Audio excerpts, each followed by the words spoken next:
بگم همین شما میدونین برای چی ما چمپیون کم داریم، سپورتسمن کم داریم؟ برای کی همین یگان دولت میروند چمپیون میشن میان یا جامه و یا توقیره میپوشونن خدابالا میبرن در طور سرش میزنن تمام اخی سپورتسمن اومد کلیتی مرسدس دامو ایرپورت در دست شده یا کی کلیتی خونه را یا ازبکستانی بود خاطی کامل کاراته زد کو روز درست در درست ترویکا میگاش یا بویزد کی پاشکا دادنش دیمبورا خاطی کامل برومد کامل زدش در تومورم گپوت همش روسای لک یک چیز ایجا که ما ورزشگر در حقیقت بسیار داریم ولی ورزشگرایی که دیسیپلین ورزشی را اجرا میکنند و از روی او یعنی کار میبرند کم در ما.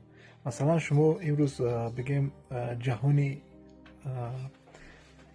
سامانه اجتماعی را در خود داریم و بیشتر به همون سخنهای خود یعنی تربیه نسل نو را یعنی به عهده داریم به ذمه داریم.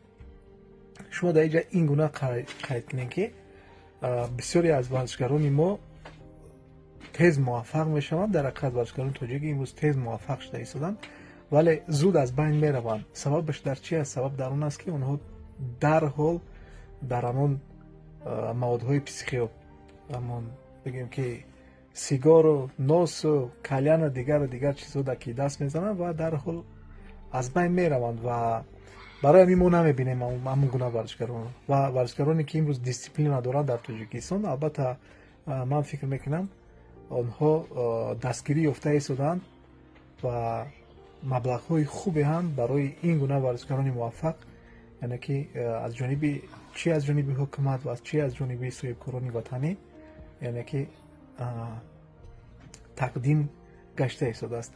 فکر میکنم سخنان ما باعث معلوم نیست.